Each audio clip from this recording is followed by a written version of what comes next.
we can then expand on afterwards in the question and answer part that are not part of my presentation today, but that I'm happy to discuss. First of all, as you mentioned, I am the editor of Decision Analysis. This is my second year as editor. And so I would definitely welcome any papers that people are interested in submitting to give kind of an overview of what's involved. We are interested mainly in two areas. One is Bayesian statistics for probabilistic inference. The other is utility theory and decision making. But we also do have broader interests beyond that. For example, behavioral decision making, use of big data or social media in decision making. So if anybody has an inquiry that of a paper that they are thinking about submitting, feel free to email me and I will give you kind of a informal heads up about is it appropriate for the journal or not. Also, I should say we usually have very quick turnaround time on first review, often a month or less, or at least 6 weeks or less. So even if you're in doubt whether something is suitable, if you're going to get rejected as being out of our scope, that will happen very quickly. It won't really delay publication of your paper very much. So feel free to submit or contact me if you have questions whether your paper is appropriate. The second thing I wanted to say before we get going, and again, we can discuss it later during the Q&A, is that I also have worked in the past on pandemic preparedness for Wisconsin Department of Health. That was 13 years ago when people were worried about a possible pandemic of avian influenza. And I'm not currently doing any research on pandemic response, but if people have questions they want to discuss about the pandemic, some of them at least might be within my ability to address afterwards in the Q&A. So those are some of the kinds of things that I know we might have discussed over dinner or a reception or whatever, coffee hour if I was there in person. So I just wanted to mention those possibilities before I get started. So with that, I'm going to turn off my video so we don't run into bandwidth problems and then share my screen.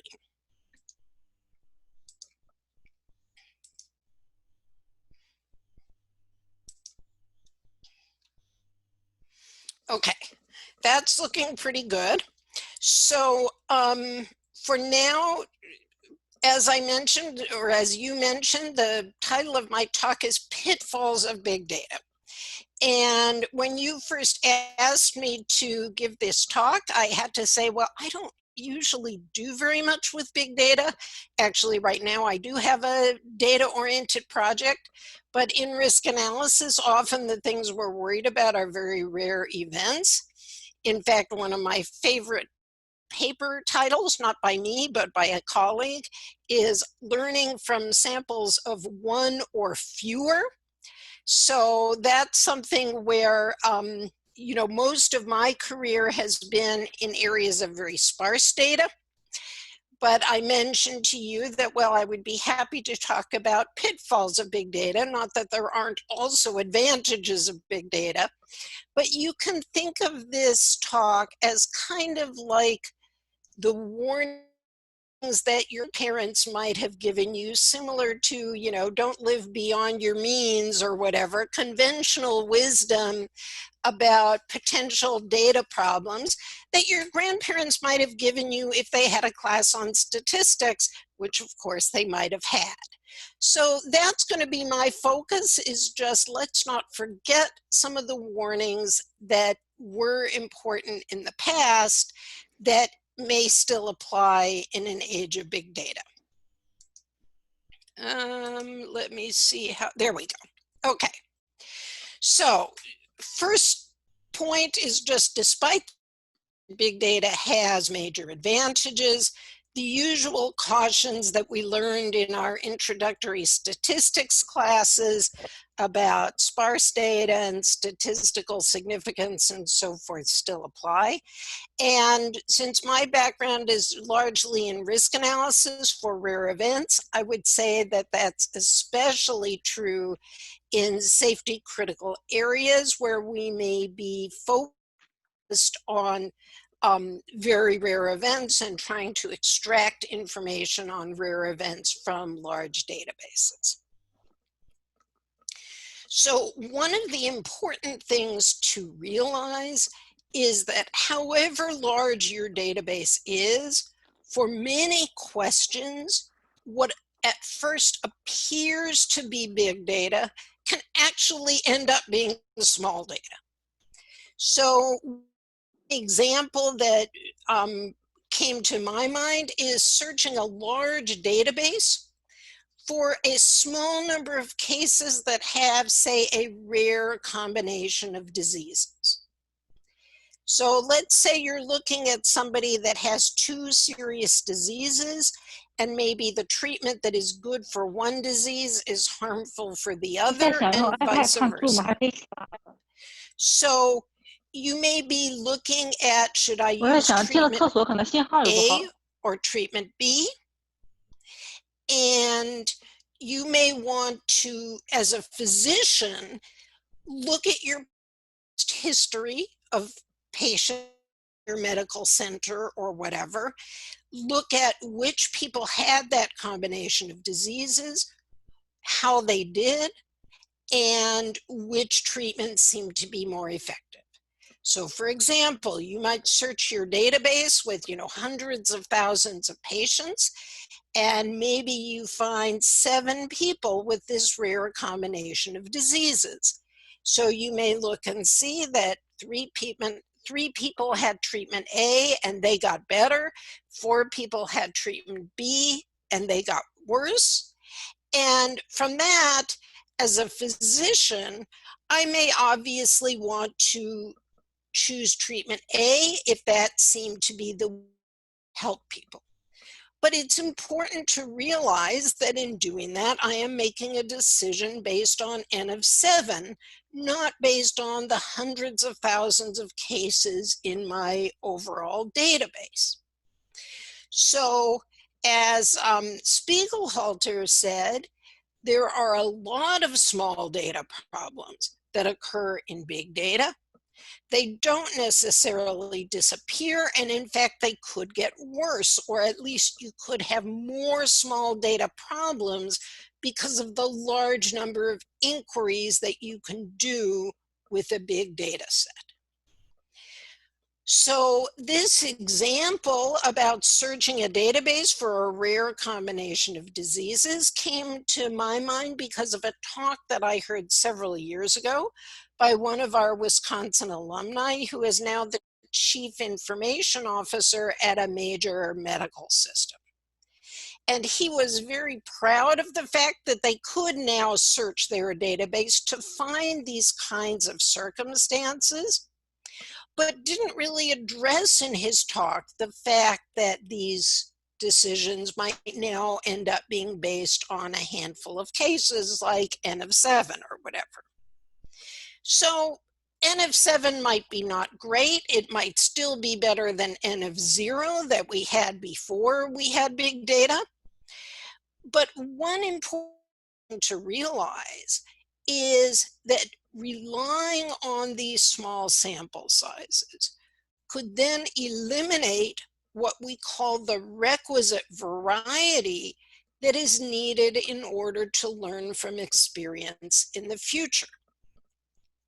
So for example, if you look at especially the early days of evidence-based medicine, when that was starting to become popular, you could see that, for instance, women with a certain medical condition in the southern part of the US often were treated with hysterectomies. Women with exactly the same medical condition in the Northeast were treated without hysterectomies, a less invasive treatment. And because of that variety in treatment practices, able to learn that for this particular medical condition, it turns out that hysterectomies are not actually helpful. But we needed a variety of treatment practices in order to be able to learn that. So if it gets too easy to search large databases for rare combinations of events, and people don't keep in mind the pitfalls of small data problems, we could run the risk of standardizing our treatment practices prematurely before we really know which treatments are the most effective. Another big data problem comes out in the area of time series, that essentially any two variables with mostly monotonic trends will appear to be correlated, even if there is no causal relationship between them. So this graph is just a convenient graph I found on the internet. So if you look at the turquoise bars, those are economic losses, I believe, from flooding events in a certain part of the US. And you can see that although they're noisy from year to year, overall those turquoise bars show an increasing trend. If you have a purely data mining or machine learning type of approach, almost anything else that is increasing during this time frame will look like it is correlated with the economic losses due to flooding. So for example, maybe household incomes were going up during this time period. Maybe average education levels were going up, or number of people with PhDs in this part of the region. Maybe penetration of technology was going up. How many households had a computer during this time frame? And almost all of these may turn out to look correlated with the turquoise bars of economic losses. And in fact, some of them may turn out to be actually statistically significant, but not in any way causally related. So we may need some kind of either physical model to understand which variables might be important, such as sea level rise, number of households, average price per house, etc., might be logically believed to be correlated with flooding losses, and then we can test those statistically. Or we have, I will get to at the very end of the talk, some methods that are specifically developed to look for causal relationships rather than just correlations. But by making it easier to do data mining and time series analysis with a large number of independent variables, and end up with a lot of apparent correlations and even statistically significant correlations that are not in fact causally related at all to the variable that you're trying to model. So this brings up the idea of need for validation. And yes, validation is a brutal process. The cartoon at the right shows the gauntlet that you have to run through to get your results validated and your paper accepted. And no, it's not the most fun part of research to do those validations. But there are a number of ways to do that. On the one hand, if you are looking purely at historical data, you might split your data set into training sets versus test sets and see if the inferences that come out from your training sets are still maintained in your test sets. Another method of validation, which may sometimes be possible, is experiments or quasi-experiments, trying things out in a limited number of cases to confirm whether the inference from your purely data analysis viewpoint are confirmed experimentally. And this was brought home to me by a different talk from another one of our alumni here at Wisconsin. So I mentioned already the CIO of a medical center who seemed remarkably unconcerned. He's a very talented guy, so I don't want to diminish his capabilities at all or his accomplishments, but he was remarkably unconcerned with the problem of validating inferences from very small sample sizes. By contrast, the other alum who spoke was an executive at a data mining company.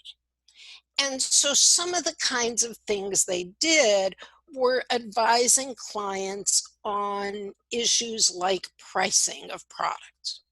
So for example, if they had a client that was a major drugstore chain, like Walgreens or CVS, they might do some data mining on the sales data from the drugstore, and maybe they find that customers who bought umbrellas on rainy days also spent a lot of other money at the drugstore while they were there buying their umbrella.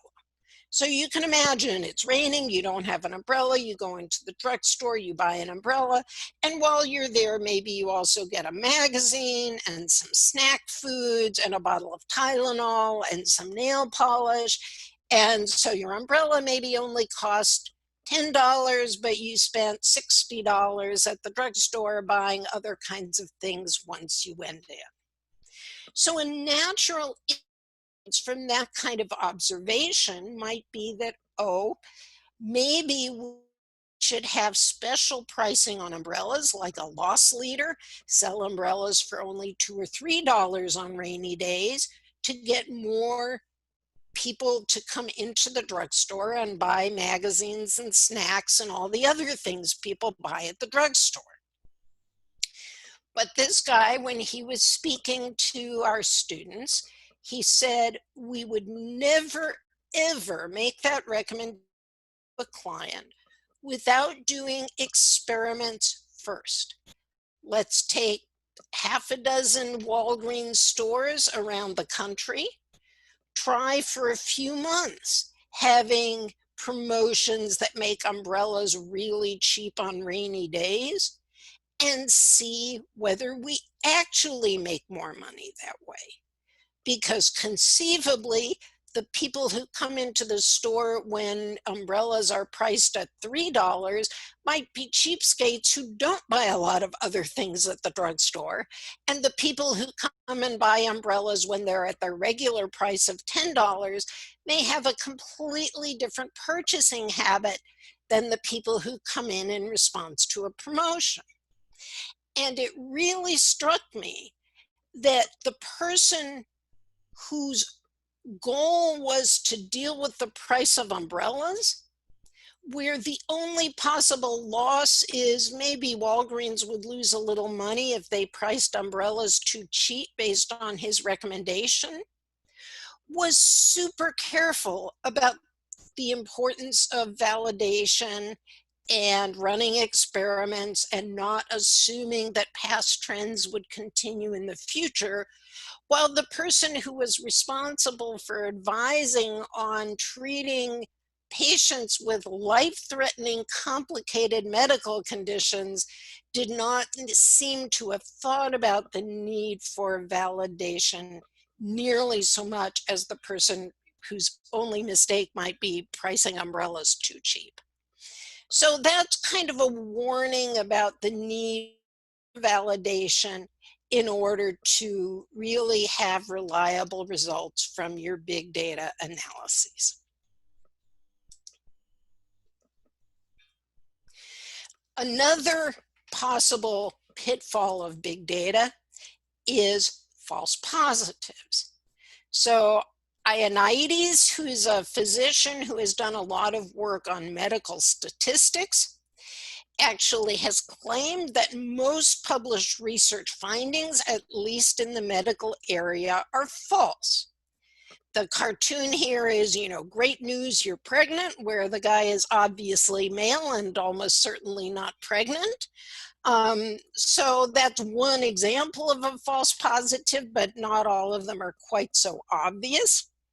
So the argument that Ioannidis made is that even if we use, say, a 5% significance level that says there is only a small probability of any given statistically significant result being false, if you look kind of ecologically across the entire range of analyses that people do, if you get a negative result, most likely that negative result will never see the light of day in a journal publication.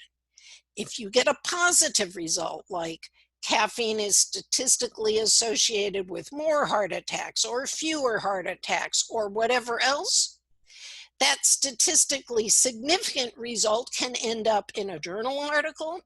And the more research people do, the more false positives will end up being published until, as Ioannidis mentioned, at some point you may have the majority of published research findings representing false positives.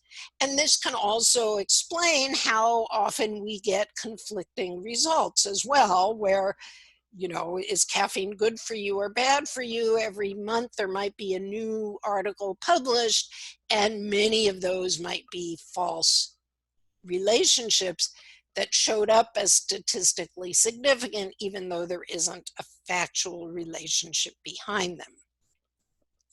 So one of the examples that I wanted to discuss here, this was from a talk I heard at Informs many, many years ago. It was essentially a big data analysis long before big data was a word or a phrase. So this was from a group in some province of Canada. Unfortunately, I can no longer find the reference to this particular study, but this was a group in a province of Canada that had access to an enormous data set about everybody who had gotten into car accidents in that province over some period of time, and lots of information about those people. I guess they were able to survey them all or whatever to learn lots of demographic information about them. So not surprisingly, they found that car accidents were more common among people who drank beer or hard liquor. That doesn't seem surprising. They did have a surprise that car accidents were less common among people who drank wine. This was at a time when wine drinking was less popular than it is today. So I don't think anybody thought that wine drinking makes you a safer driver, but maybe the kinds of people who drank wine were very quiet and little poetry reading or books club meeting or whatever, and we're just not the type of person who would get wild and crazy on their way home. On the other hand, they also did a lot of analyses about whether the risk of car accidents changed with month of pregnancy. So they found that the risk was lower in the 9th month of pregnancy. That might conceivably make sense. For example, maybe mothers stopped working during their 9th month of pregnancy, so we're not on the road commuting every day. Maybe in their 9th month of pregnancy, they didn't feel like going out on the town so much. So the fact that car accidents might be less likely during the 9th month of pregnancy might not be a false positive. However, they looked at every month of pregnancy individually, first month, second month, third month, fourth month, etc. And in one particular month, I forget whether it was the third month or what, they found that the risk of car accidents was lower in that month. And the speaker made a big deal out of the fact that in that particular province of Canada, the month of pregnancy in which car accidents were statistically less likely happened to be the last month in which abortion was legal in that province. And again, the speaker made a big deal out of the fact that maybe the fact that women were thinking about, oh, this is my last chance to have an abortion, should I or shouldn't I, might have made mortality more salient in their minds and might have led them to drive more safely. So that sounds like an extremely far-fetched hypothesis to me. And if you can imagine doing, 9 separate statistical analyses, one for each month of pregnancy, at a 5% false positive rate, there's a 50% chance roughly that at least one of those is going to turn out to be positive just by chance. And so I think that result was almost certainly a false positive, not a true positive. And again, just a warning about if you're doing lots and lots of statistical tests or looking at a very large number of independent variables in your big data set, you can end up with false positives that are not really meaningful at all. So, moving on, there is an entire separate set of issues with big data related to privacy. And one of those actually has to do with false positives. So for example, let's say I am screening a data set for signs of potential terrorists. So one thing we know is that sometimes terrorists who are planning to make a truck bomb might buy large amounts of fertilizer.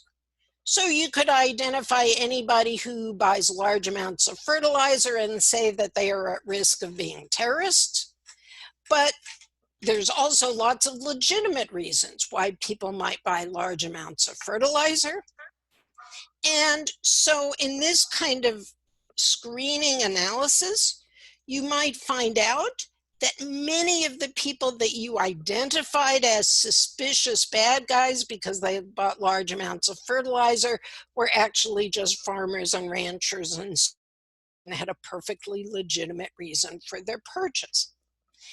So you could say that maybe this isn't a problem because you can identify the people, you can investigate the people that are identified and figure out whether they're false positives. But sometimes this can be a serious problem.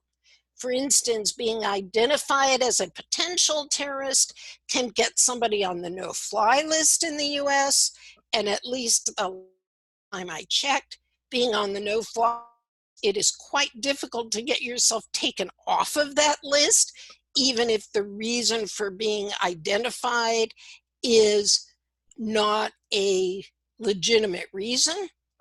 And conceivably, it could even end up with you spending a number of days in jail while people identify that, oh, actually, the thing that got you in trouble is totally innocent and innocuous.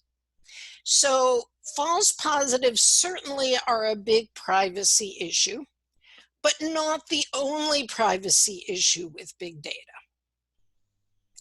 So another really important privacy issue is that anonymous data may not really be very anonymous. And if you look at the graphic here, I chose this graphic for a specific reason. Even though we have almost no information about the people in the graphic, right? All we see is their silhouettes.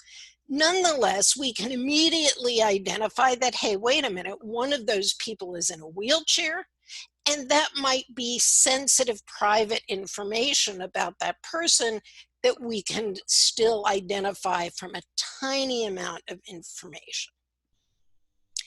So The Guardian back in 2017 published a study showing that having only 10 web addresses that somebody visited can be enough to uniquely identify that person.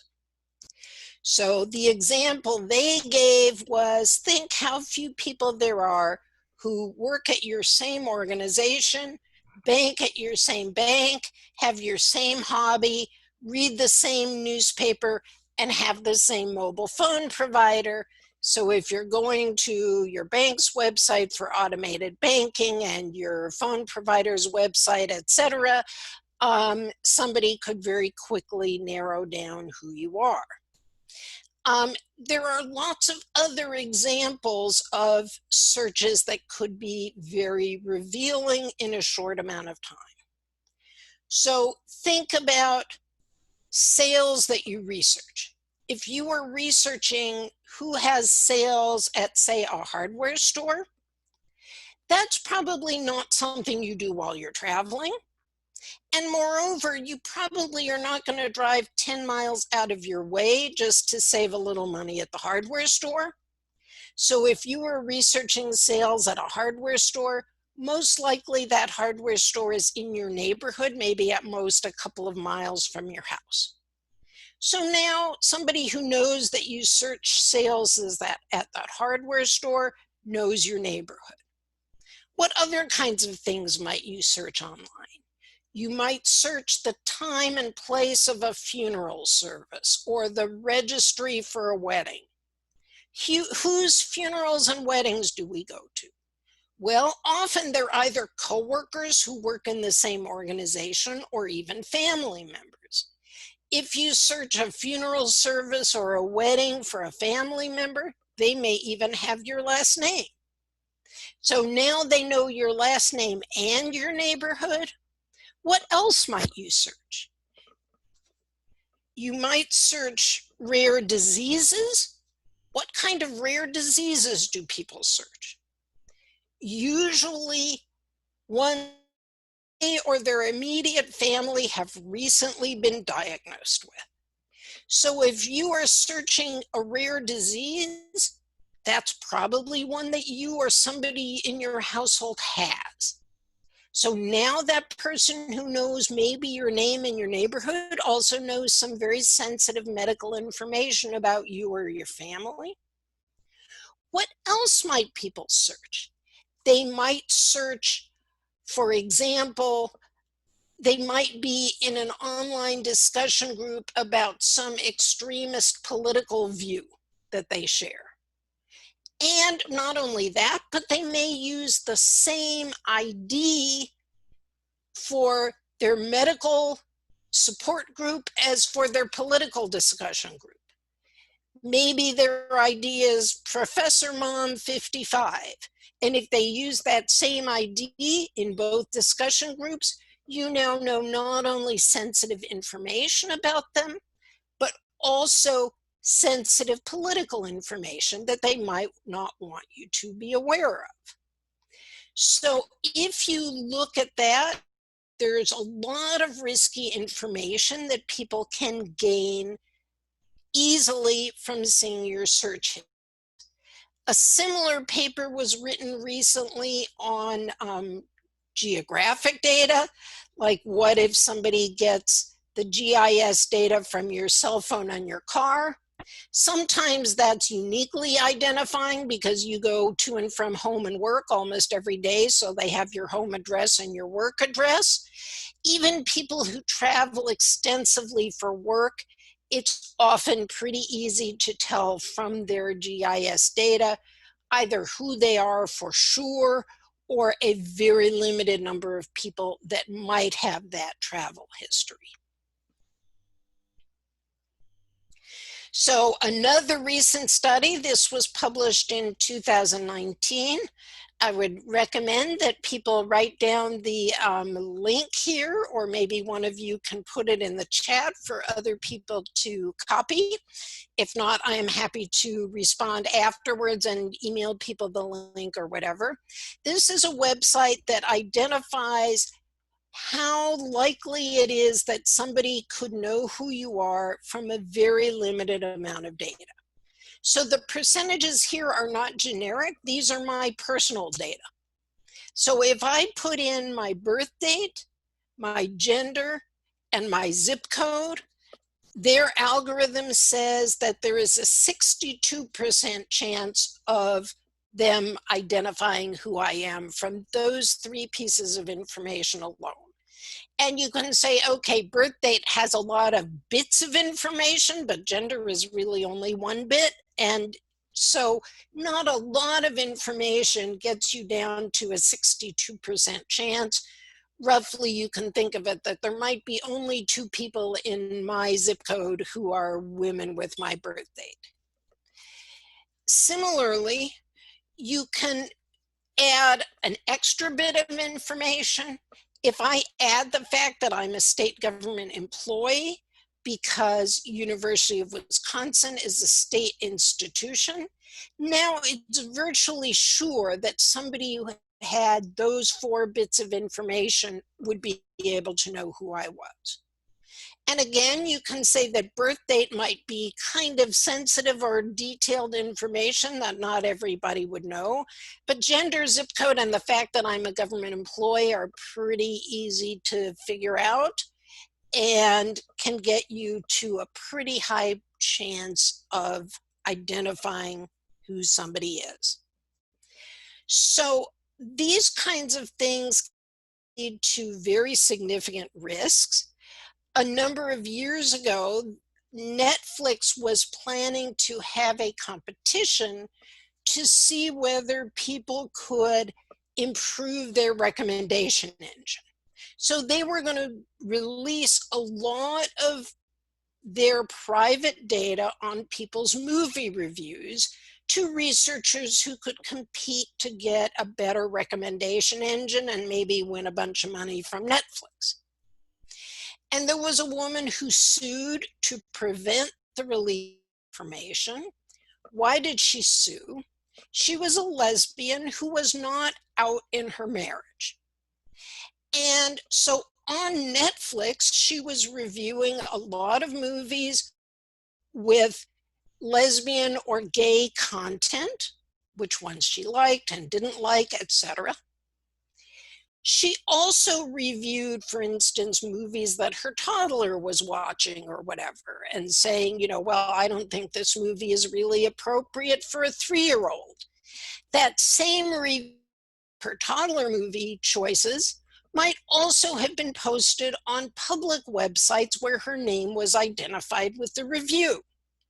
So she was very concerned that somebody might be able to out her as a lesbian from the Netflix data in the course of trying to develop a better recommendation engine, and Netflix had to cancel their planned competition. So what kinds of things can you do to protect yourself against this if you are thinking about doing big data types of research? A couple of pieces of advice. One is I strongly recommend that you get human subjects approval from your local institutional review board, IRB, even if you don't think you need it, even if you don't think you're doing anything at all sensitive, because 2 reasons. One is it gives you protection if you can say, hey, wait a minute, my IRB approved this. But it also gives you a second set of eyes on your planned project. There may be risks that you hadn't thought about that your IRB would identify and say, you know what, you should really be careful about this and change your protocol.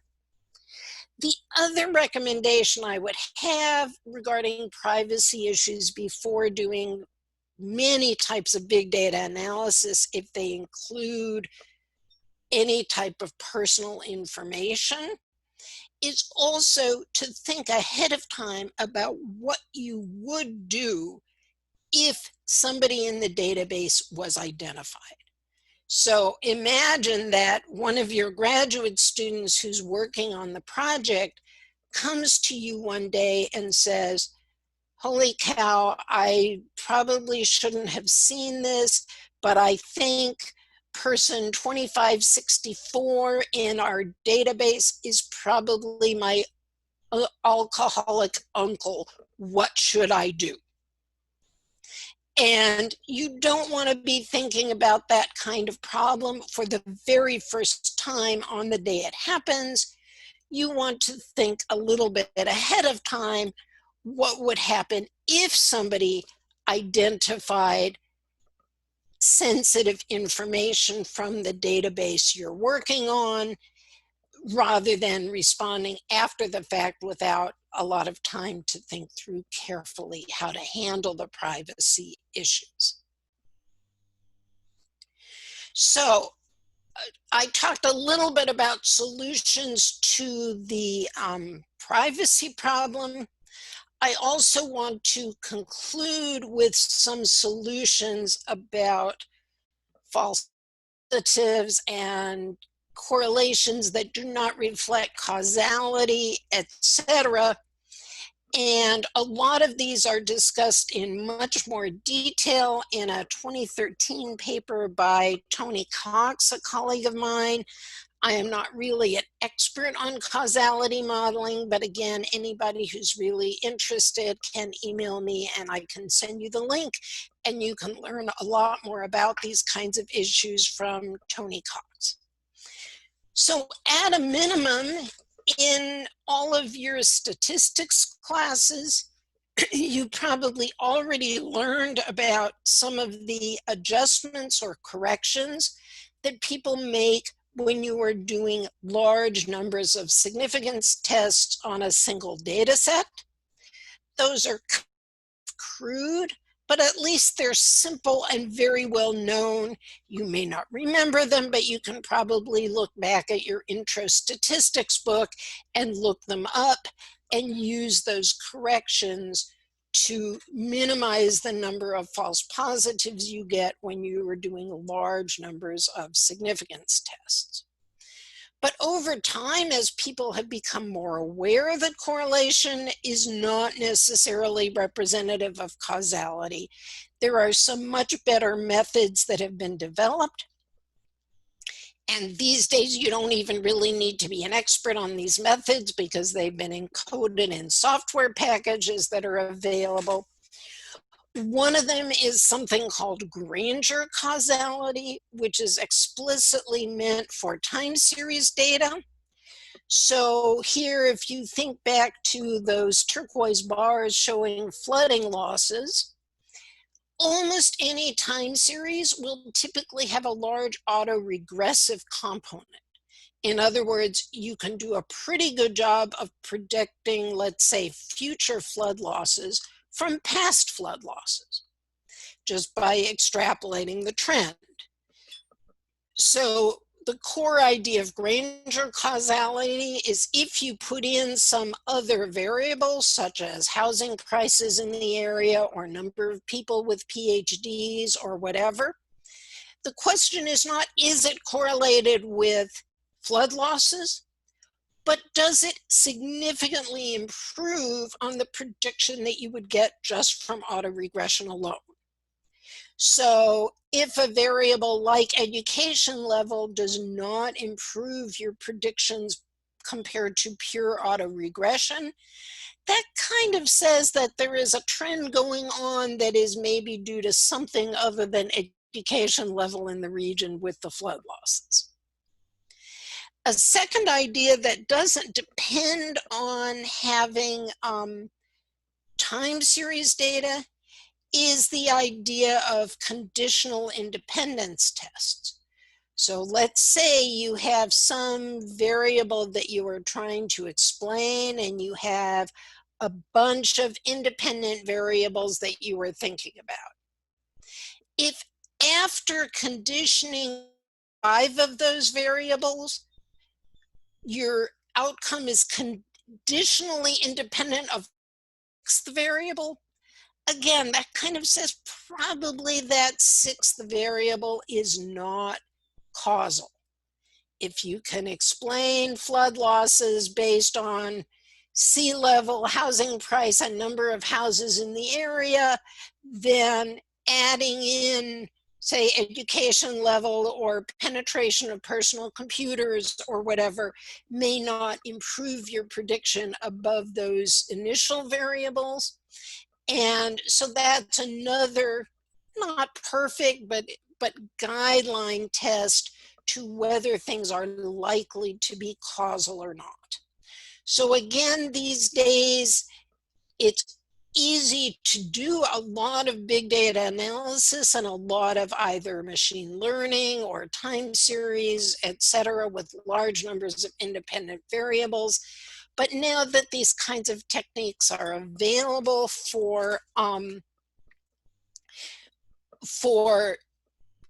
easy use in software packages, it makes sense to look at whether your results are likely to be causal or whether they are false positives or spurious correlations. So that's the close of my presentation for today. I'm going to stop sharing my slides and put my video back up. Hopefully my internet here will survive the use of video. If not, I'll have to turn it